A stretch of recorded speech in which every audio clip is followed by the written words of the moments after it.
정읍문화원 제58회 창립기념 정읍문화가족의 날을 맞이하여 이 자리를 축하해 주시기 위해 정읍을 대표하는 무형문화재이신 두 분을 모셨습니다. 자, 두 분 중에 먼저 공연해 주실 정읍음악 상세 부문 전라북도 무형문화재 제7-2호 보유자이신 유주야 선생님과 그 제자분들의 농악 초청 공연으로 시작하겠습니다. 뜨거운 박수로 환영해 주시기 바라겠습니다.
유지아 선생님이 있던 정엄동화 역시 우리 몸과 마음을 다 옮기는 것 같습니다.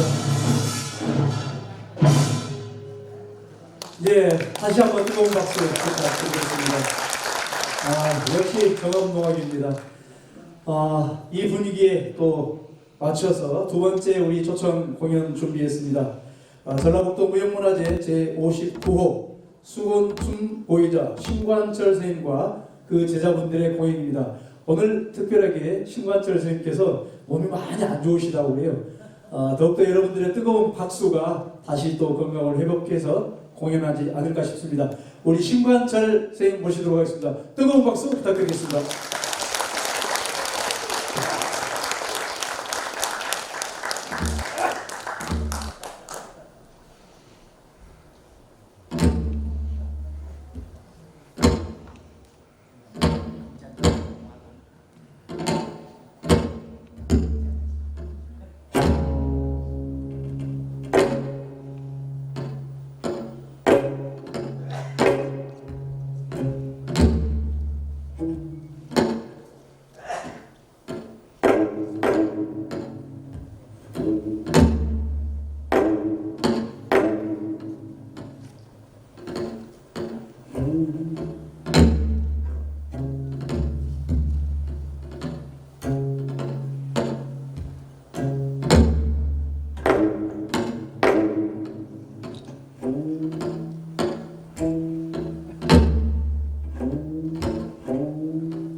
예, 감사합니다. 뜨겁게 박수로 환영해 주시니까요. 우리 신관 선생님 정말 그 무거운 몸인데도 오늘 불구하고 이렇게 공연을 잘 해주셨습니다. 이 신관철 선생님과 그 제자분들께 다시 한번 뜨거운 박수 부탁드리겠습니다.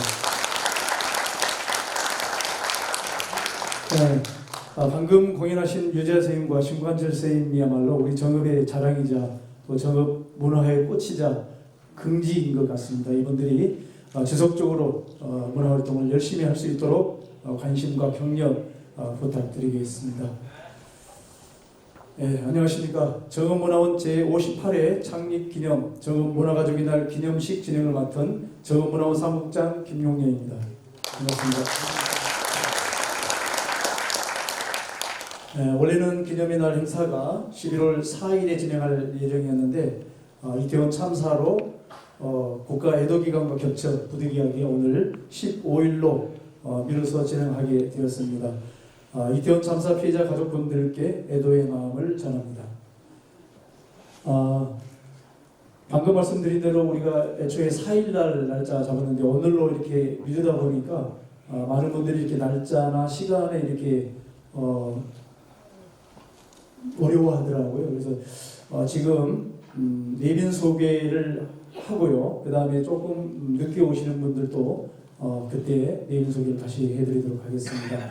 먼저 오늘 자리를 빛내주신 내외빈 여러분들을 소개해드리겠습니다. 소개할 때마다 뜨거운 박수로 환영해 주시면 고맙겠습니다. 먼저 이 행사를 주관하고 많은 준비를 해주신 정읍문화원 김용수 원장님 소개하겠습니다.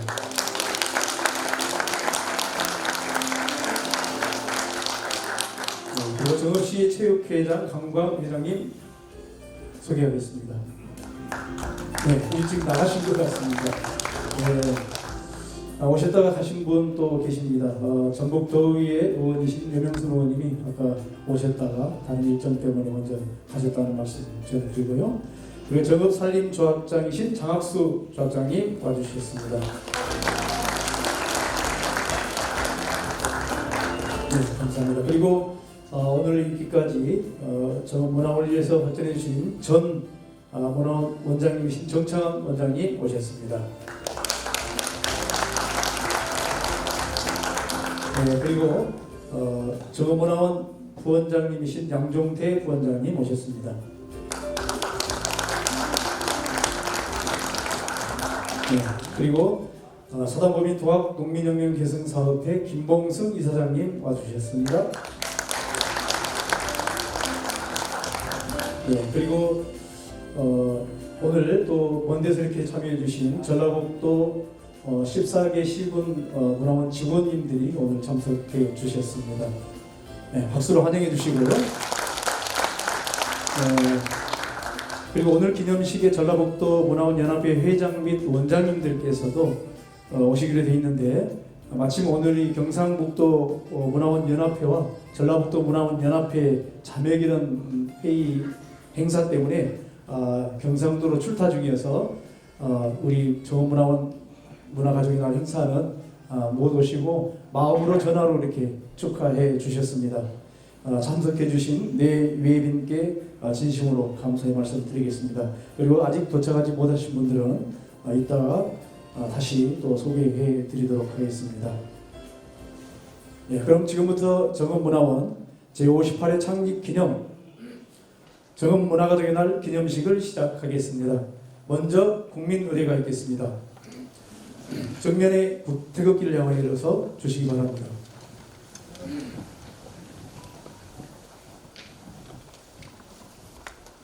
네, 국기에 대한 경례.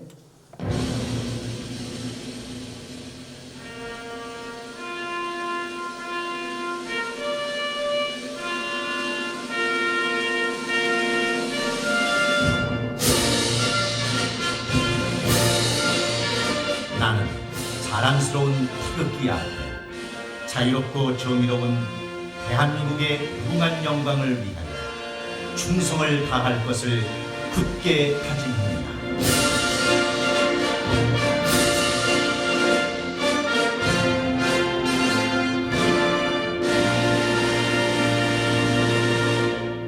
바로 이하 의뢰는 생략하도록 하겠습니다. 모두 자리에 앉아주시기 바라겠습니다. 네, 다음 순서는 오늘날을 위해서 특별히 초청 공연을 저희가 기획해봤습니다. 초청 공연을 소개하도록 하겠습니다. 1954년에 창립되어 정읍의 향제줄풍류의 맥을 지금까지 이어오고 있는 정읍 초산음률의 영산회상 초산음률회와 신성희 한국화 작가의 상춘곡의 바람이란 드로잉 퍼포먼스를 준비를 했습니다. 같이 동시에 이루어질 기획인데요. 앞에서는 우리 초산음률회의 영산회상 중에 향제줄풍류 본영상 일부를 연주를 하고 뒤에서는 그림으로 퍼포먼스를 여러분들께 동시에 보여드리도록 하겠습니다. 준비되는 대로 바로 시작하겠습니다.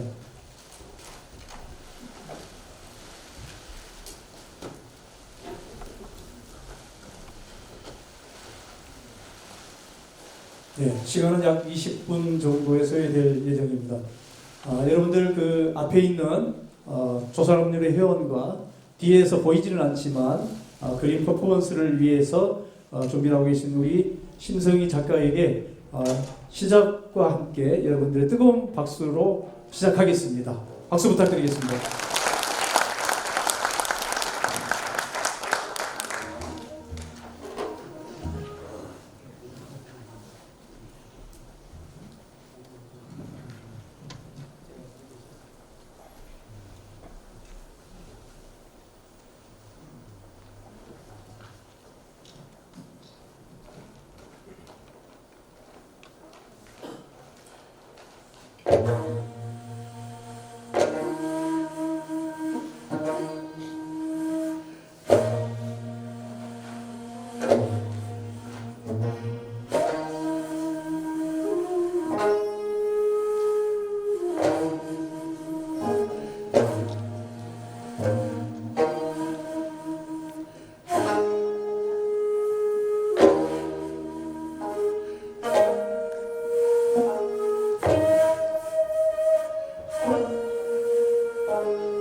네, 박수 부탁드리겠습니다. 수사공유의 공연이었습니다. 이제 백지였는데 뭐가 이렇게 보이기 시작하죠. 우리 조산음률의 공연단께 다시 한번 뜨거운 박수 부탁드리겠습니다. 네, 그림은 계속 마무리되는 데까지 이렇게 진행할 수 있도록 하고 작가님은 이따가 소개하도록 하겠습니다.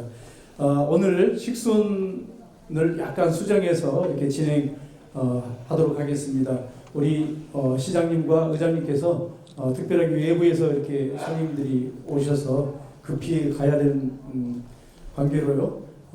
식순을 수정해서 이렇게 진행하도록 하겠습니다. 바로 이어서 공로패 시상을 먼저 하도록 하겠습니다. 지역문화발전에 공로가 큰 분들에게 주어지는 공로패 수여가 있겠습니다. 먼저 정읍시장 공로패를 시작하겠습니다. 수상자는 정읍문화원 이사이신 이진섭 님이십니다. 시상에는 정읍시장님께서 수고해 주시겠습니다. 이학수 정읍시장님과 수상자이신 이진섭 님께서는 바로 무대 위로 올라와 주시기 바랍니다. 수상과 함께 우리 이학수 시장님께는 바로 축사를 부탁드리도록 하겠습니다.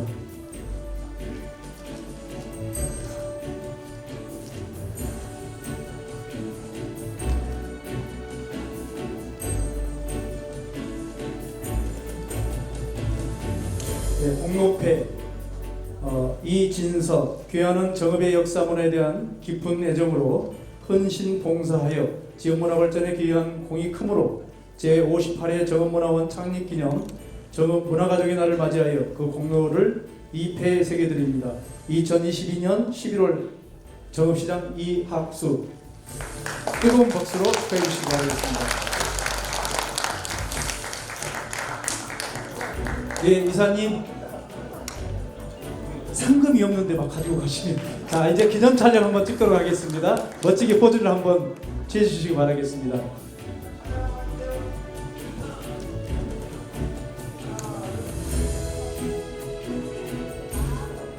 네, 감사합니다. 네, 바로 이어서 정읍 역사문화 발전에 더 큰 그림을 그리고 실천하고 계신 민선 8기 이학수 정읍시장님께 축사 부탁드리겠습니다. 뜨거운 박수 부탁드리겠습니다. 네, 반갑습니다.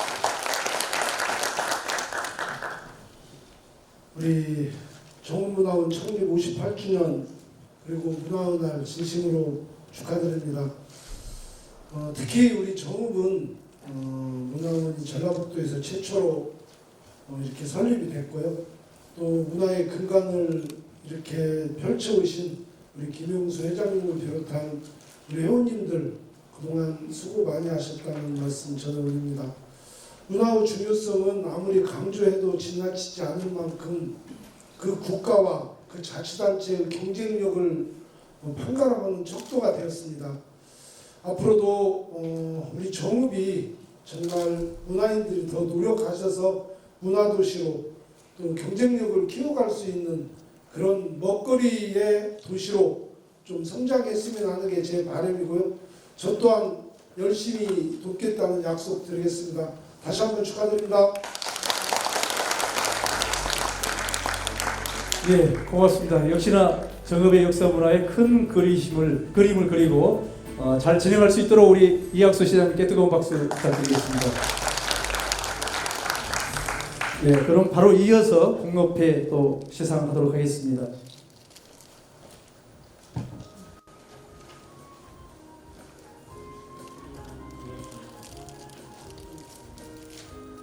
다음 공로패 시상은 정읍문화원 회원이신 이준우님께서 받으시겠습니다. 정읍시의회 고경림 의장님과 수상자이신 이준우님께서는 시상 무대로 올라와 주시기 바랍니다. 의장님께도 바로 시상을 하고 또 축사 부탁드리도록 하겠습니다.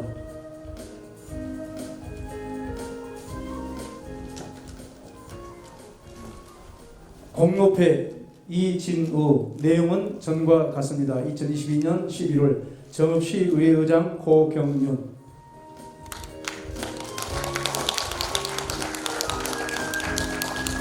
네, 사진 포즈 취해 주시고요.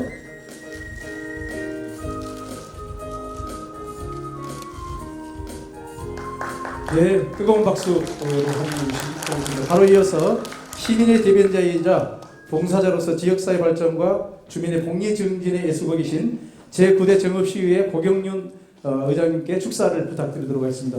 안녕하세요. 정읍시 문화원 가족 여러분 만나뵙게 돼서 반갑습니다. 정읍시의 고경윤 의장입니다.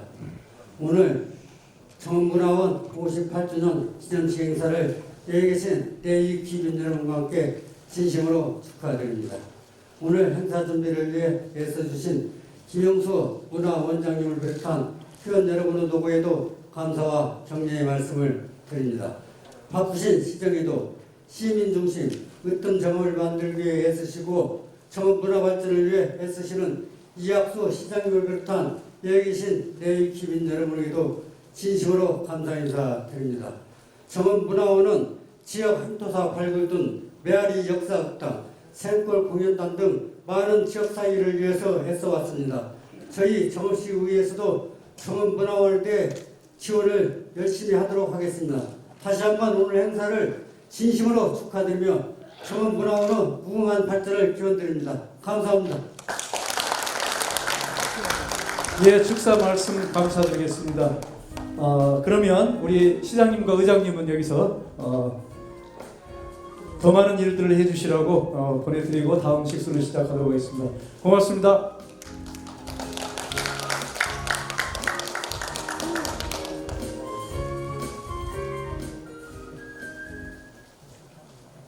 예, 바로 이어서 개회사가 있겠습니다. 오늘 행사를 주관하고 있는 정읍문화원 김영수 원장님의 개회사를 듣도록 하겠습니다. 김영수 원장님께 뜨거운 박수 부탁드리겠습니다.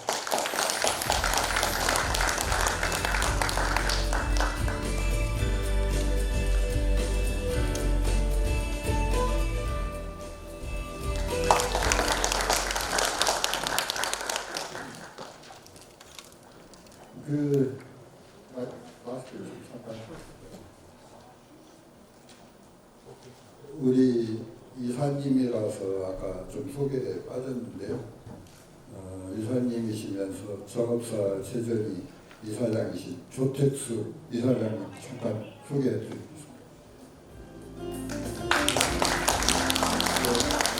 저희 보부 향교에 오기청 전교님 계셨는데, 예, 다시 한번 양해 말씀드리겠습니다. 저희 이 행사가 지난 4일에 이렇게 되어 있었는데 예기치 못한 그 참사로 인해서 국가 애도 기간을 거치고 오늘 이렇게 열리게 되었습니다. 그로 인해서 우리 전국의 그 문화원 원장님들이 모두 오시도록 이렇게 되어 있었는데 공교롭게 오늘 경상북도하고 전라북도 영원한 그 자매 이렇게 결연 그런 그 협약과 함께 그 경상북도 안동에서 행사가 있습니다. 모두 가시고 이렇게 이 자리에 참석을 못해서 널리 이렇게 양해 말씀을 부탁을 드리겠습니다. 우리 정읍문화원은 1964년 11월 4일 전북에서 최초로 창립된 우리 정읍문화원이 올해로 58주년이 되었습니다. 지난 58년은 지역 문화 발전을 위해 달려온 쉼없는 노력의 과정이었습니다. 우리 정읍문화원은 우리 지역사회의 고유 문화에 주목하고 굴곡진 역사 속에서 황폐해진 지역 문화 환경을 되살리는 데 앞장서 왔습니다. 또 문화를 통한 위로와 치유 그리고 발전의 기회를 마련함으로써 지역 문화의 구심점으로 그 역할을 묵묵히 수행해왔습니다. 앞으로도 우리 정읍문화원은 변화하는 문화 패러다임 속에서 우리 지역만의 고유성, 정체성을 확고히 하고 지역사회의 문화 가치를 드높이겠습니다. 꽃피우는 문화 분권의 주체로서 적극적이고 능동적인 새로운 역할을 찾겠습니다. 우리 문화의 발전과 번영이라는 공동의 목표를 갖고 함께 나아가고자 참석해 주신 여러분들이야말로 지역 문화의 주체이자 능동적 참여자입니다. 오늘 이 자리로 이끈 귀한 발걸음이 지속적인 관심으로 이어지길 부탁드리며 앞으로 정읍 문화가족이 함께 한다면 우리 정읍의 미래가 더욱 발전하고 찬란할 것입니다. 올해로 마무리하는 시점이 다가옵니다. 올해도 여기 앉아 계신 여러분의 표정과 따뜻한 박수를 잊지 않고 내년 한 해도 힘차게 나아가겠습니다. 오늘 정읍 문화가족의 날을 성공적으로 치러질 수 있게 참석해 주신 내 귀빈 문화가족 여러분들께 깊은 감사의 인사 다시 한번 드리겠습니다. 여러분들의 가정과 가정의 안녕과 행복을 기원하며 저마다 빛나는 결실 맺으시기 바랍니다. 대단히 감사합니다. 네, 개사를 해주신 정문화원 김영수 원장님께서는 이번 2022년 정읍 신회장 문화장을 수상하셨습니다. 다시 한번 축하의 박수 부탁드리겠습니다. 네, 이제 정면에 있는 그림이 다 완성이 된 것 같습니다. 상당히 보이지 않고 이렇게 그림을 그리는데요. 우리 정읍의 자랑이자 상충곡의 내용을 그림으로 이렇게 퍼포먼스를 해봤습니다. 우리 뒤에서 수고해 주신 우리 한국화가 심성희 작가님을 모시겠습니다. 네, 뜨거운 박수 부탁드리겠습니다. 네, 너무 고생하셨습니다. 이 그림은 이제 위로 올리고 우리 다음 준비한 순서를 시작하도록 하겠습니다. 우리 정읍문화원에서는 이러한 비전을 꿈꾸고 준비하고 있습니다. 좀 들어보시면 어떤 마음인지 아실 것 같습니다. 다음 순서로는 문화비전 선언을 하도록 하겠습니다. 문화비전 선언에는 정읍문화원 정미희 회원께서 수고해 주시겠습니다. 정미희 회원께서는 단상에 나오셔서 문화비전 선언을 해주시기 바라겠습니다.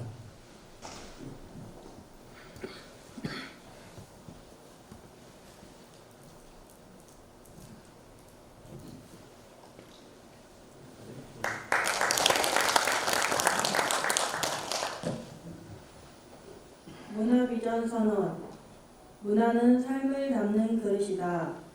우리는 문화시대에 살면서 세계인과 한 가족으로 인류 문화의 발전에 이바지할 책무를 가진다. 정읍문화원은 도약을 다짐하는 뜻에서 문화원의 날을 제정하고 우리의 공고한 의지를 모아 다음과 같이 실천할 것을 선언한다. 정읍문화원은 지역의 여러 문화 주체들의 힘을 모으는 데 주도적인 역할을 한다. 정읍문화원은 이 시대 주민들에게 필요한 지식정보와 다문화 시대의 매개자가 된다.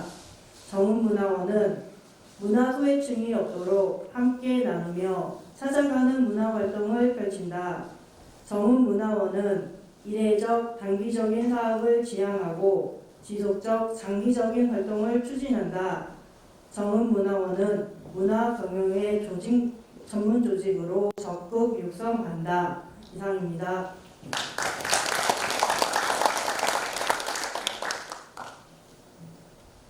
예, 문화비전 선언은 저희 정읍문화원뿐만이 아니라 전국에 있는 문화원들이 비전으로 생각하고 있는 그런 선언이 되겠습니다.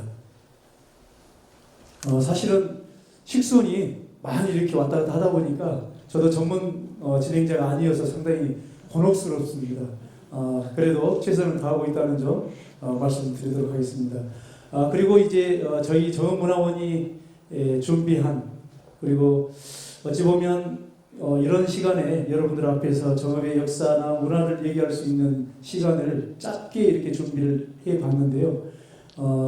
우리 지역에서 열심히 지역사를 공부하고 계시는 그리고 활동하고 계신 우리 세 분을 모셔서 약 한 분당 10분씩 이렇게 짧은 시간인데 정말로 정읍의 어떤 역사와 문화 비전을 얘기하고 우리가 또 공감하고 소통할 수 있는 시간을 마련했습니다.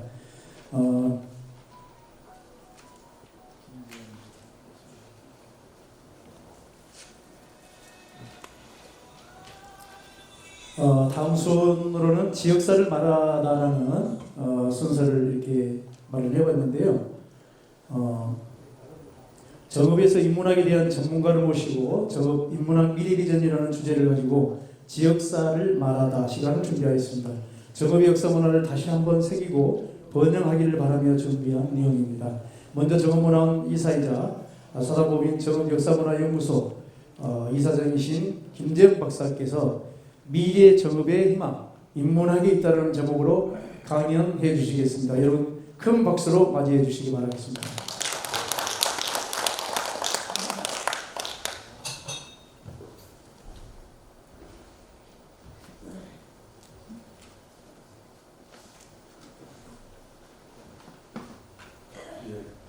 정읍역사문화연구소를 운영하고 있는 김재영입니다. 인사드리겠습니다.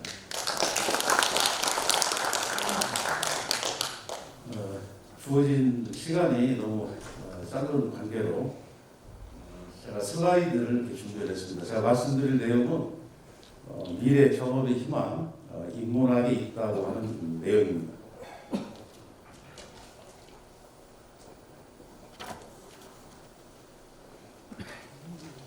지금 유인물에도 나와 있듯이 앞으로 전국의 지방 도시가 소멸할 것이라고 지금 전망이 되고 있습니다.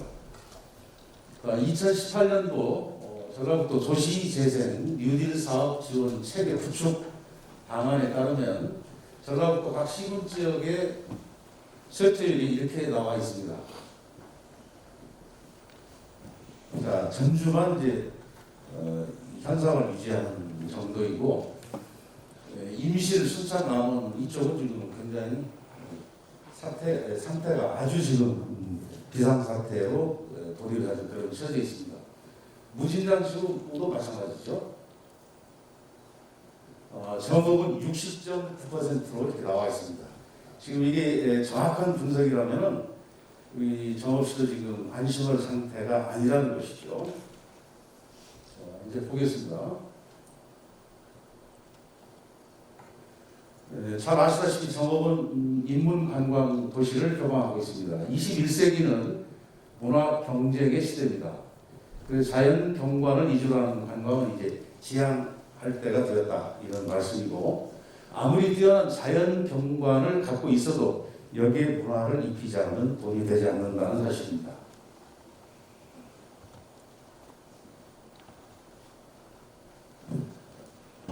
신성장 동력이 과학기술에만 있는 것이 아닙니다. 우리 지역은 역사 문화 자원이 대단한 지역입니다.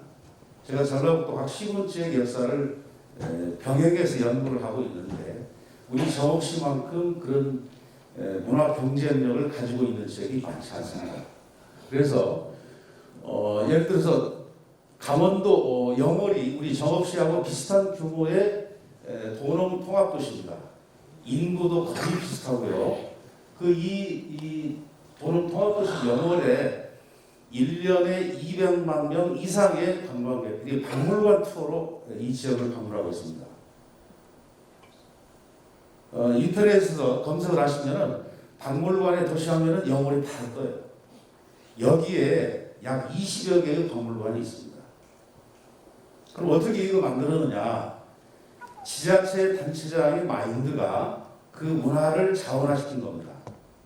그래서 예를 들어서 이제 예산이 부족하면은 폐기된 학교로 활용한다거나, 그렇죠? 부대회관으로 활용한다. 그래서 이제는 강원도 영월 하면은 박물관 투어가 일상화되고 있는 지역입니다. 이 지역만이 아니죠. 청주에 가시면 고 인쇄 박물관이 있는데 여기에도 1년에 집지 제작 과정을 보기 위해서 200만 명이 이 지역을 방문하고 있습니다. 우리는 정읍은 기록문화의 도시인데도 불구하고 보존의 도시인데도 불구하고 이런 컨셉을 우리가 놓친 겁니다. 군산박물관 잘 아시다시피 전국 5대 박물관에 선정이 되었고요. 1년에 이 식민지 근대문화 도시인 군산을 200만 명이 다녀갑니다. 제가 왜 이런 말씀을 드릴까요? 바로 특성화 박물관, 우리 저국 내장산이 지금 코로나로 인해서 2018년 통계를 보면 17만 명이 왔다 갔습니다. 그 이전에는 110만 명 초월했어요. 결국은 그 넓은 국립공원이 특성화 박물관 하나를 감당하고 있지 못하고 있다. 여기 우리가 고민할 시점이 되는 겁니다. 자, 이 사진을 좀 몇 장을 보여드릴게요. 다녀오신 분이 많겠지만 이게 이제 군산 근대역사 박물관입니다. 안 넘어가네.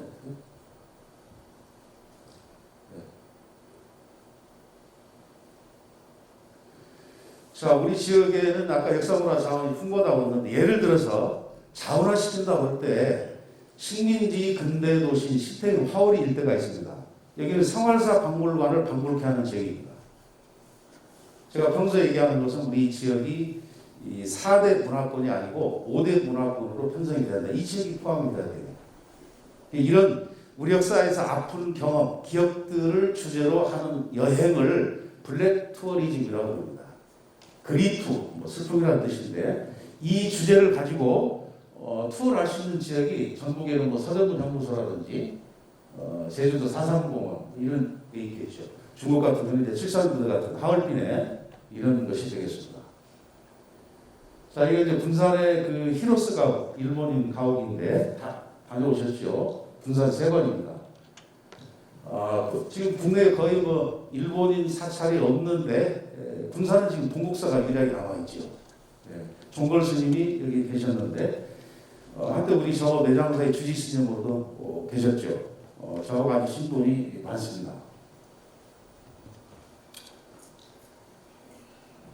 자, 이 내용은 그렇고요. 제가 이제 전국 우리 지역의 역사문화 자원을 제가 33가지로 정리해봤습니다. 시간이 없기 때문에 빨간 글씨 위주로 제가 읽어보겠습니다. 여기 계신 선생님들은 빨리 눈으로 스캔해서 훑어보시기 바랍니다. 먼저 전국 최초의 창의서원인 세계유산 무성서원이 있고, 그 다음에 구한마을 호남 임제 양성의 산실인 영주정사와 영학수, 그리고 기록문화 보존의 성지라고 할 수 있죠. 정확히 방각본, 용장사라고 조금 생소하게 들릴 텐데요. 불교 기록, 불교 출판이 되었던 것이죠. 그 다음에 독립운동 자금지원의 중심지 고청교가 있습니다. 가로안에 쓰인 숫자가 일제강점기에 독립운동을 했다는 혐의로 신문을 받은 424명 가운데 그 중에서 현재 154명이 국가 독립유공자로 지정이 되어 있습니다.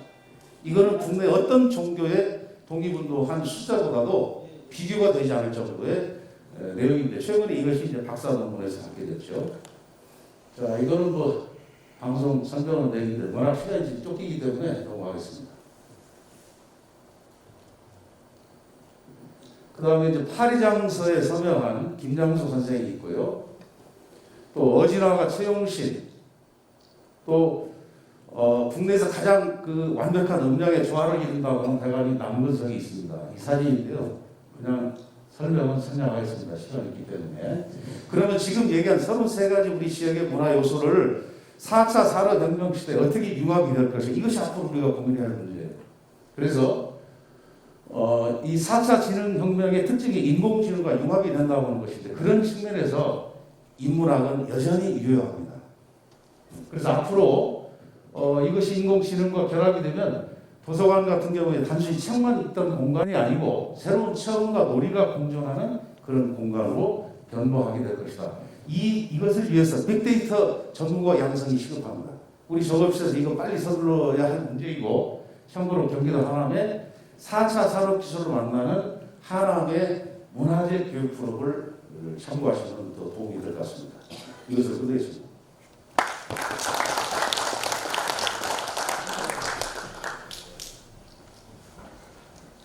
네, 감사합니다.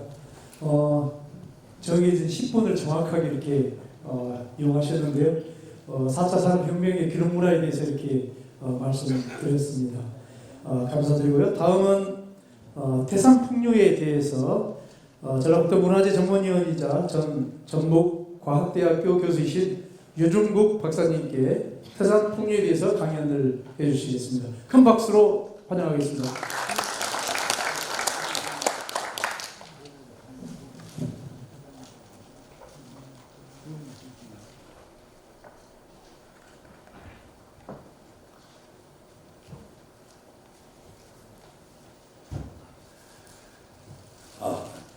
안녕하십니까. 방금 소개를 받은 유종국입니다. 여러 어르신들 앞에서 이렇게 잠깐 동안이나마 발언을 기회를 주셔서 대단히 감사하고요. 제가 나온 것은 사실은 정문화원 58주년 기념 축하 메시지를 전하러 나왔습니다. 원장님을 비롯해서 모든 문화원 관계자 여러분들 축하합니다. 축하합니다.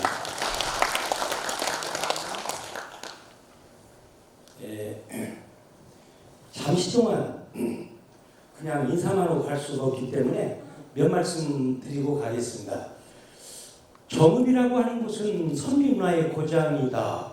특히 태산 선비문화, 칠보 태인 중심으로 해서 태인 선비문화 고장이다 라는 말이 있으면서 동시에 또 풍류의 고장이다 라는 말이 있어요. 이제 무슨 우리 지역에는 줄풍류라든가 다른 지역은 대풍류라든가 이렇게 관악기라든가 기악 구성 명칭으로도 쓰이는 풍류인데요.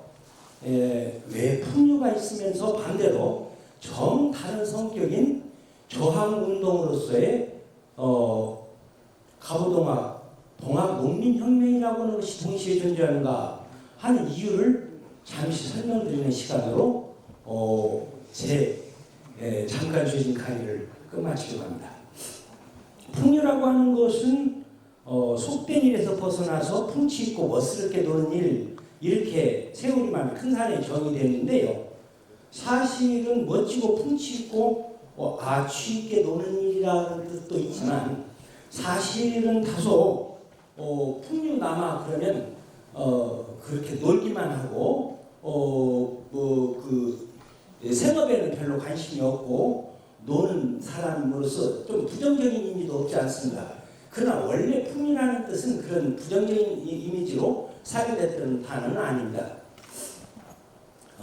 원래 풍류라고 하는 단어는 태산 선비문화를 처음에 조성한 태산 태수이신 최치원 선생으로부터 비롯됐어요.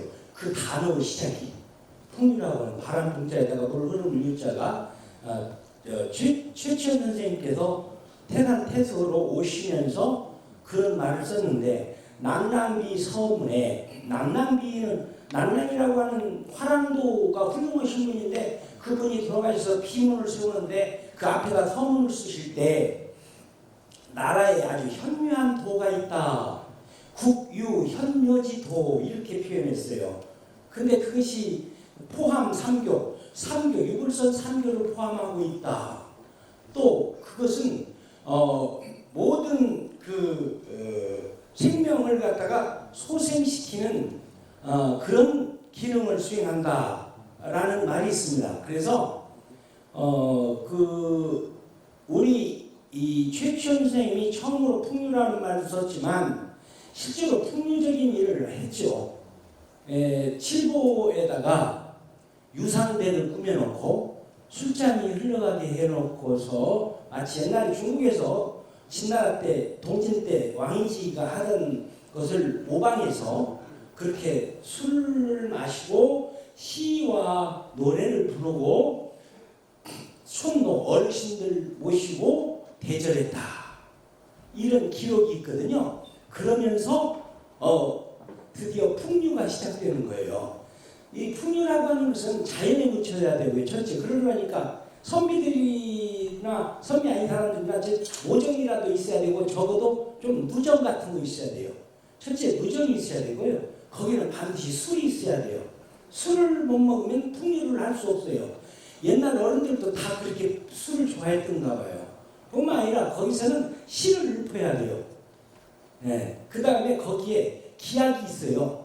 검은고나 가야금을 연주할 정도는 돼야 돼요. 그래야 풍류라고 얘기할 수 있습니다. 그래서 우리는 풍류라고 하는 용어가 비단 그렇게 재밌게 노는 일뿐만 아니라 음악을 연주하고 노래를 부르고 하는 일이 다 넓은 의미에서 풍류의 개념에 속합니다. 풍류라고 하는 용어를 풀이하자면 20가지 건데 중요한 것만 말씀드리면 그렇게 되십니다. 그럼 우리 이 지역은 왜 이렇게 풍류가 쌓여가지고 풍성했었는데 왜 수탈이 많이 다니냐면 경읍, 부안, 김제, 고창 이쪽은 주로 물산이 풍부했어요. 그러다 보니까 풍요롭고 여유 있는 곳에서 풍류가 생겨나죠. 놀이문화가 생겨나는 것이죠. 풍요롭지 못하고 배고파 죽겠는데 무슨 놀이문화가 생겨날 리가 없습니다. 예술이 발달할 리가 없어요. 풍요 속에서 예술이 발달하는데 이 풍요로운 고장이라서 예술이 발달하고 놀이문화가 발달하는 반면에 다른 반면에 탐과 놀이라든가 외세, 일본 사람들이 들어와가지고 우리나라를 침탈하고 수탈을 해요. 그럼 우리는 아름다운 미풍양속을 가지고 재밌게 잘 살고 있고 배불리 먹고 놀고 있는데 우리 수탈을 하러 온 탐관놀이나 아니면 외세에 의해서 이렇게 수탈을 당하면 거기에 저항을 해요. 왜냐하면 놀아보고 있어보고 또 재미있게 우리끼리 잘 살던 추억이 항상 있기 때문에 외세가 들어두면 항의하고 달려들어요. 그래서 항일투쟁도 많이 했고 우리 선조들이 아까 김재현 선생님께서 소개했지만 임진왜란 병자호란 때부터 의사들, 의병장들이 많이 나왔고요. 또 이렇게 일제 때는 독립운동가들이 굉장히 많이 김양 선생님 비롯해서 많은 사람이 나왔던 거예요.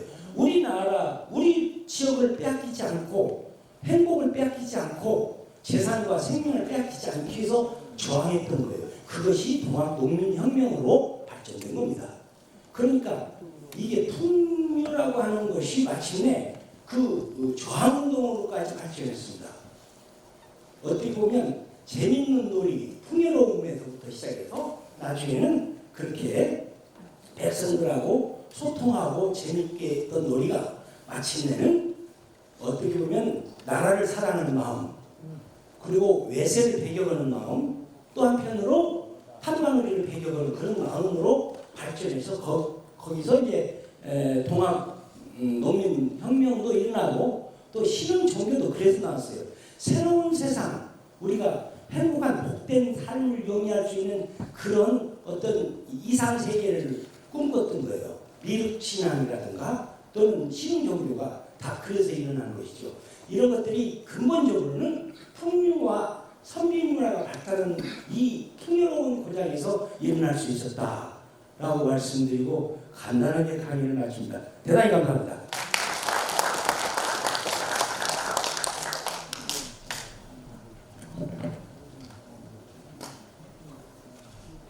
예, 정읍의 풍류에서부터 시작돼서 민주주의 정치까지를 말씀해 주신 것 같습니다. 우리 이중국 교수님께 박수 한번 부탁드리겠습니다. 예, 세 번째 지역사를 말하다 준비했습니다. 인문학과 동학 정신에 대해서 말씀해 주실 동학역사문화연구소 조광환 소장님께 뜨거운 박수로 맞이해 주시기 바라겠습니다.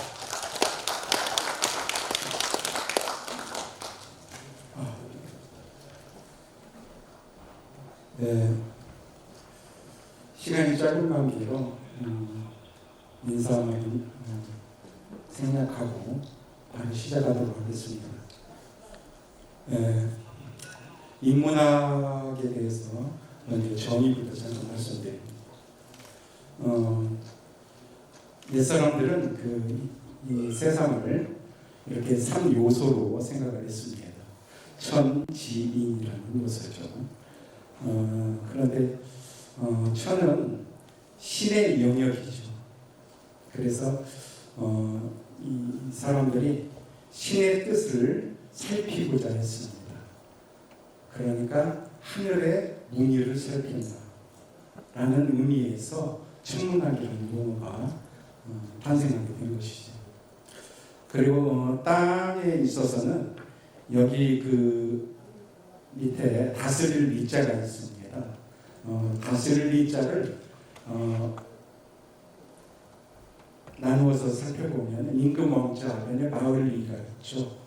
그러니까 인간 권력에 의해서 편리하게 논이나 길로 구획한다라는 뜻이 담겨 있습니다. 그래서 그 지리학이라는 것이 인간이 이 한정된 면적의 땅을 놓고서 그걸 가장 효율적으로 사용할 수 있도록 연구하는 학문이라는 개념이 되겠습니다. 그리고 오늘 얘기하려고 하는 인문학은 그대로 얘기한다면 하늘을 천문학의 하늘무늬를 연구하는 학문, 그럼 지리학은 터무니, 우리 터무니없다는 말을 쓰죠. 그렇다면 인문학은 인간의 마음에 그리는 무늬, 인간의 심성, 인간의 본질 이런 것들을 연구하는 그런 학문이라고 말할 수가 있겠습니다. 이렇게 그 하늘과 땅 그리고 인간의 세계를 주관할 때 보통 하늘은 신의 영역이라고 아까 말씀드렸습니다. 고대에는 우리나라 역사만 보더라도 그 단군 신화에 의하면 환웅이라는 신이 내려오게 되죠. 그래서 곰에서 즉 동물에서 인간으로 변한 웅녀와 결혼해서 단군을 낳게 됩니다. 그렇다면 단군은 반신 반인 아니 곰이라고 봤을 때는 반신 반수일 수도 있겠습니다. 그러니까 오늘날 과학기술로 이 단군의 DNA를 조사해 본다면 절반은 신의 DNA 그리고 절반은 동물의 DNA, 곰의 DNA가 나올 수도 있겠다는 생각이 들어요. 우리는 그리고 그 자손이기 때문에 반신 반인 정도 되지 않을까. 고대인들 그렇게 생각했던 것입니다. 그리고 이것은 우리나라뿐만 아니고 그 서양도 마찬가지죠. 서양의 그리스 로마 신화를 보면은 제우스를 비롯해서 천상계를 여러 신들이 주관하죠. 그런데 그 당시에는 고대인들이 생각하기를 바로 신도 인간의 형상을 하고 있다. 그리고 인간의 감정 그대로 사랑도 하고 증오도 하고 질투도 하고 심하면 불륜도 저지르고 때로는 전쟁도 조장한다. 이렇게 생각을 했었습니다. 인간 중심으로 생각했다는 것이죠. 그 다음에 이어서 그 단군처럼 그 반신 반인의 존재도 있었습니다. 여기 표기된 우리가 잘 아는 헤라클레스나 메시아, 그 중세 같은 경우는 메시아라고 이렇게 표현할 수도 있겠습니다.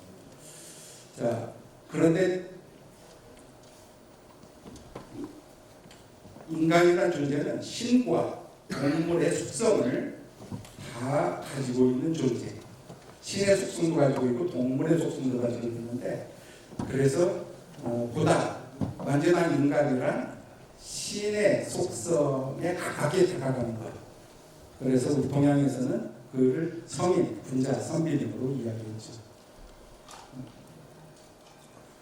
그리고 이런 위계 개념이 있었기 때문에 인간답지 못한 행동을 한다면 타락했다.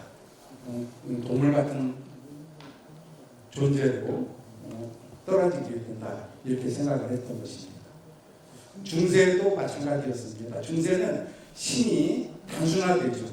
여러 신이 아니라 유일신, 하나님 한 분과 그리고 그 신이 훨씬 도덕적으로 변합니다. 전지전능하고 도덕적으로 변해서 단 한 분의 인간과 그 인간을 만나가지고 반신 반인인 메시아를 즉 구세주를 낳게 되죠. 우리가 잘 아는 예수님 바로 그것이 되겠죠. 그래서 중세 천년은 이렇게 인간보다는 신을 중심으로 놓고 지내왔었습니다. 그 이후에 여러 가지 그 변화가 있었지만 실질적으로 의식상의 희번대라고 말할 수 있습니다. 그리고 중세 그 천년의 시내 중심의 그러한 그 철학을 완전히 뒤바꿔 놓은 것이 바로 찰스다인의 종의기원이라고 말할 수가 있습니다. 1859년에 종의기원이 나오면서 이 전제가 바로 인간은 동물이다였습니다. 그래서 약육강식, 적자생존 등을 통해서 강한 자가 진화하면서 존재한다. 이것을 또 사회로 접목시켜서 스펜서라는 사람은 우등한 민족이 열등한 민족을 지배한다. 이렇게 접목을 시켰습니다. 결국은 그 사회 발전의 동력은 경쟁이다. 경쟁을 통해서 진화가 이루어지고 또 역사도 진보가 된다. 이 발전되는 기계 문명과 더불어서 자본주의로 이제 발전하게 되죠. 비슷한 시기에 칼 마르크스는 연대와 단결을 강조하면서 오히려 그 자본주의와는 다른 쪽으로 가는데 이건 설명하면 시간이 많이 소요되니까 그냥 넘어가겠습니다. 결국 그 1990년대에 접어들어서 자본주의와 공산주의의 경쟁 속에서 공산주의권이 붕괴되면서 자본주의가 승리를 하게 됐죠. 자본주의는 그 이후로 150년간 고도로 발달하게 됩니다. 그렇다면은 문자 그대로 오늘날의 사회는 이 경쟁이 이 역사를 진보시켰는가, 이 사회를 발전시켰는가? 그렇지 않습니다. 이 가장 극단적인 경제는 바로 전쟁입니다. 실질적으로 우리는 1차 세계대전, 2차 세계대전을 겪었습니다. 기계 문명의 발달로 인해서 더 효율적으로 더 많은 사람들을 죽일 수 있게 된 것이죠. 이제까지 가치관이 완전히 뒤바뀌게 됩니다. 인간을 존중해야 된다. 도둑질하면 안 된다. 남을 때려서는 안 된다. 폭력을 사용해서는 안 된다. 이것이 완전히 뒤바뀌어서 전쟁 속에서는 더 많은 인간을 죽여야 되고 더 적의 군수물품을 훔쳐야 되고 오히려 그게 영웅이 되는 것이죠. 그래서 가치관이 완전히 뒤바뀌게 됩니다. 또 한 가지는 그 자본주의가 고도 발달하게 되면서 그 신에게서 그 사랑이라든가 또는 자비 이런 것 이 영역을 많이 뺀다면은 아마 두 가지 정도가 있을 것입니다. 하나는 전지전능이고 또 하나는 영원불멸일 것입니다. 그 존재가 바로 전지전능과 영원불멸의 존재가 바로 새로 자본주의 속에서 탄생한 돈입니다.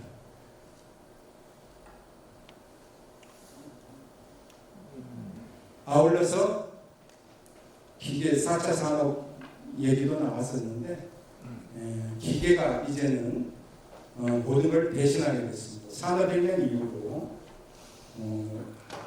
지금에 이르러서는 사람의 몸이 고장이 나면 그걸 기계라는 부품으로 대체하려고 하는 이러한 대체가 기계공학이 이제 발전이 거기까지 나아가게 됩니다. 그래서 새로운 신의 영역까지 등장하게 된 것이 돈과 기계라고 말할 수가 있습니다.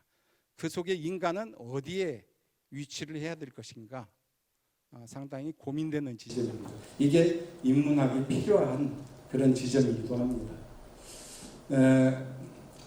아까 메시아를 얘기했습니다. 그래서 반신 반인 이야기를 했는데 비슷하게 이 비슷한 시기에 그러니까 아까 다인이나 칼 마르크스와 같은 동시대에 살았던 동양의 창시자 최재우도 비슷한 체험을 하게 됩니다. 48일 수도 중에 갑자기 혼미해지더니 하늘에서 상제의 목소리를 들었다라는 메시아적인 경험을 하면서 동학이 탄생했고 그가 그때 깨달았던 가르침을 이렇게 실천이라고 표현을 했습니다. 우리 몸속에 하나님을 모시고 있다. 인간은 존귀한 존재다. 가히 혁명적인 발상이죠. 그 당시는 신분차별이 심했던 그 시기에는. 역시 이것을 다른 사람의 몸을, 타인을 하늘처럼 여겨라 하는 해월 이대길주 최시영 선생의 가르침으로 이어졌고 3대 손병희 때 와서는 사람이 곧 하늘이다 하는 인내천으로 정립이 되었습니다. 마침내 이러한 사상을 바탕으로 해서 인간 존중의 기치를 들고 동학농민혁명이 일어났습니다. 반봉건 반에서의 민족 최대 항쟁이라고 교과서적으로 얘기합니다. 이것을 오늘날 말로 치환한다면 자유, 평등, 정의, 자주 같은 덕목이 될 것입니다. 따라서 동학농민혁명의 정신을 함축적으로 얘기한다면 인간 존중의 정신이다. 그리고 그 인간 존중의 출발은 어디서부터 나옵니까? 공감에서부터 나옵니다. 라고 말할 수가 있습니다. 이 러시아가 우크라이나를 침공했습니다. 전쟁이 일어났습니다. 민간인까지 학살당하고 있습니다. 푸틴이 만약에 우크라이나의 민간인들의 처지나 상황을 공감했다면 아예 그런 일이 벌어지지도 않았을 것이죠. 공자는 이것을 서라고 얘기했습니다. 공자의 제자 자공이 내가 일생 동안 가슴에 품고서 실천할 만한 그런 한 구절을 말씀해 주세요 했더니만 공자는 바로 이 서를 얘기했습니다. 서란 글씨도 같을 여자의 마음 심자입니다. 너가 하기 싫은 일을 타인에게 시키지 마라 라는 것이죠. 역기사지죠. 타인의 아픔, 타인이 싫어하는 것을 공감할 수 있는 능력, 공감 능력이라는 뜻이 되겠습니다. 네. 자, 결론 말씀드리겠습니다. 네. 역설적이게도 전쟁의 위협이 커지면 커질수록 또 기계 물질 문명이 발달한 데 따라서 인간에 대해서 다시 돌아보고 또 그럴 필요성을 느끼게 됩니다. 그래서 정문화원에서 계속 지속해온 인문학 강좌 매우 저는 필요하다고 생각합니다. 특히 정읍 같은 경우에는 동학농민혁명의 고장이기 때문에 그 속에 담긴 인간 중심의 그런 인본주의 정신 이런 걸 통해서 우리가 이러한 전쟁과 물질 문명 속에서 놓여있는 현대인들을 나아갈 길을 올바로 모색하는 그런 자리에 함께 했으면 좋겠습니다. 예, 짧게 말씀 마치겠습니다. 감사합니다. 예, 고맙습니다. 우리 동학역사문화연구소 조광한 소장님께 다시 한번 뜨거운 박수 부탁드리겠습니다. 저희 인문학과 동학정신이라는 주제를 천지인이라는 내용으로 풀었던 것 같습니다. 이렇듯 세 분의 짧은 시간이었지만 10분의 아마도 상당히 귀중한 시간들이었지 않나 싶습니다. 어찌됐든 정읍의 미래 성장은 정읍의 인문학에 있다는 것을 세 분께서 말씀해 주신 것 같습니다. 우리 세 분께 다시 한번 뜨거운 박수 부탁드리도록 하겠습니다. 네, 감사하겠습니다. 우리 정읍문화원에서도 지속적으로 인문학 발전에 노력하도록 하겠습니다. 다음 시간은 우리 정읍문화원이 그동안 해왔던 사업들을 5분 안의 영상으로 담았습니다. 짧은 시간이지만 이러이러한 일들을 하고 있다는 것 보여드리려고 만들었습니다. 같이 시청하도록 하겠습니다.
예, 감사합니다.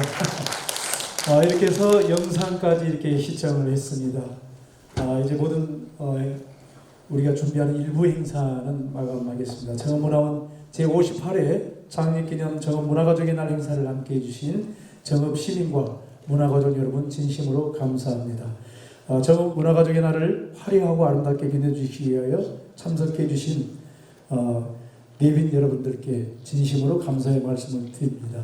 정읍문화원은 제58회 창립기념 정읍문화가족의 날 기념행사를 이렇게 해서 모두 마치도록 하겠습니다.